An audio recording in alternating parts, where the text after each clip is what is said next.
people, this is Danny with your weekly nutrition post. All right, so today I want to talk about something that is a huge myth in the fitness industry, in the exercise science field, I think. So I just want to break down that myth and just kind of like let you know what's going on that aspect and how that myth is actually keeping us from making huge progress on fat loss. All right.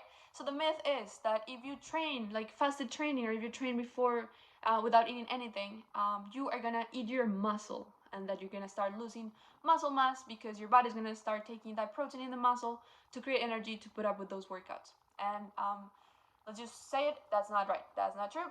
So before I tell you why it's not true, it's important um, for you to know kind of like the background of how our body uses energy, or how we create energy in order to put up with those type of trainings. We're in a fasted state.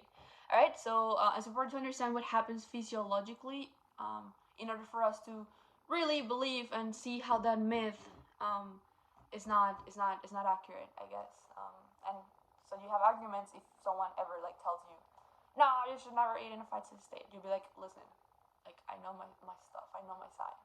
All right, so let's just get to it. So, our body resources or uses energy in three ways. There's three ways that our body will try to generate energy to put up with those workouts, right? So, the first one is going to be the most immediate, the first thing that our body's going to do. And what our body's going to do is that um, it's going to use glucose stored in our liver to produce energy. So, glucose is pretty much just a molecule of sugar, right? So, that's the basic and most I guess, yeah, this is the basic molecule that we all use. Our body uses to create energy, right? So the first step, our body will use the glucose stored in our liver. Once we run out of that stored glucose that we have in our liver, our body is gonna go ahead and use fat. So through a process called gluconeogenesis. It's weird if I say it slow. I'll just write it here so you can see how it's spelled. Um, Sorry for the accent, but that's how it is. Gluconeogenesis. Um, so anyway, through like using that process, that's how it's called, the process of turning fat into glucose, right? So our body's gonna take the fat that we have stored in our bodies, and it's gonna turn that into glucose, so we can use that glucose for energy to put up with the workout, right?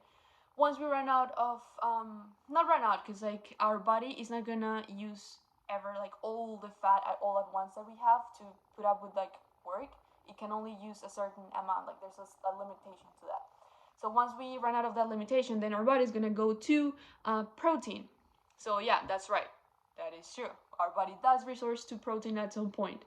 But here's the thing, the protein that our body uses does not come from the muscle, for two reasons.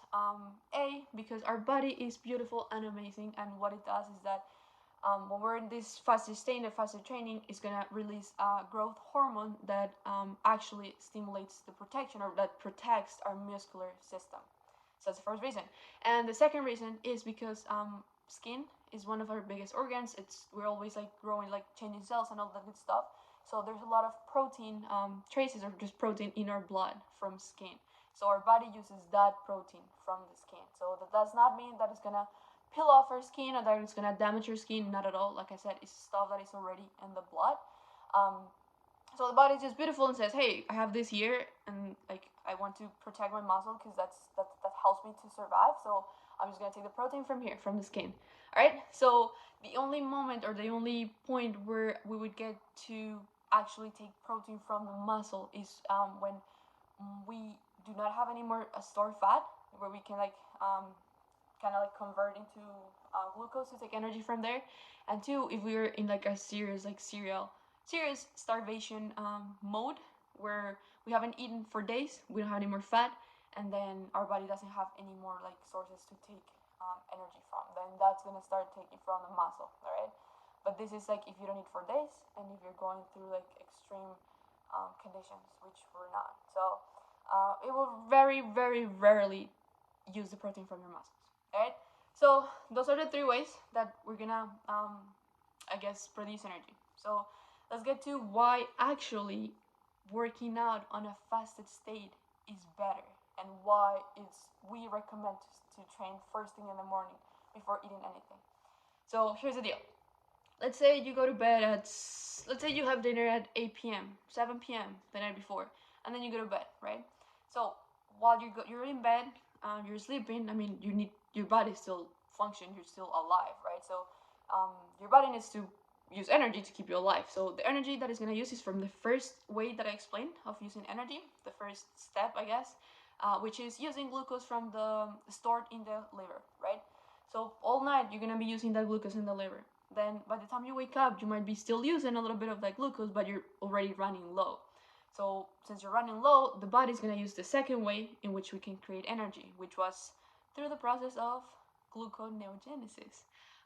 So that means that we're gonna start using fat to create energy, which we want, right? We want to start using that fat and burning that fat to generate energy.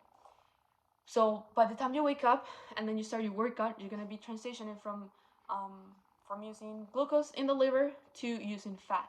So by the time you're working out and stuff, you are probably, hopefully, if you don't eat anything, if you really do not eat anything, then you're gonna be using that fat by the time you're like working out. And then when you're done working out, then you can have your breakfast, eat, and then have an amazing day, right? So it is actually recommended to. That's why it's actually recommended to work out first thing in the morning without having breakfast or anything to eat, right? Because that's like a guaranteed way of burning fat. And of course, that is if you don't have a super late meal at midnight and then decide to work out at 5 in the morning.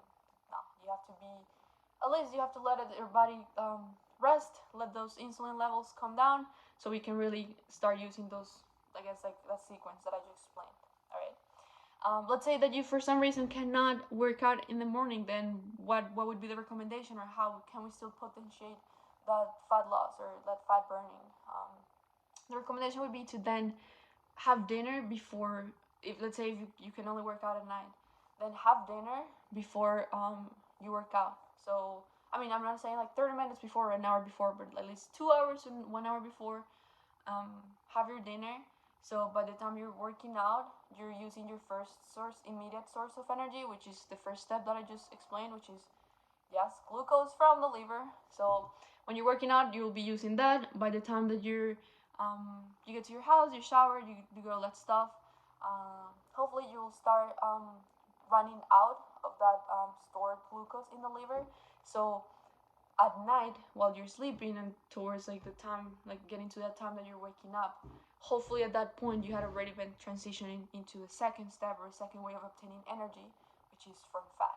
So ideally, the thing is to let your body use that all stored glucose while you're done eating, then halfway through like your sleep, your first 4 hours of sleep, and then from there let fat take over of that energy output, right? So that would be the best way to do it if you cannot work out in the morning. But if you can, I would really recommend to just do that first thing in the morning. All right, super important. I almost forgot, if you do decide to go for the night workout, just make sure that after you had your dinner, then you work out, do not eat again. If you eat again, then you're just gonna use your first source of energy, which is glucose from the liver. So you'll never get to that point where you're gonna be using fat to burn calories, to not burn calories, but fat to keep up with the demands of the body. All right, so just super important. Do not eat anything after a workout, and just wait until the next morning to have your breakfast. All right.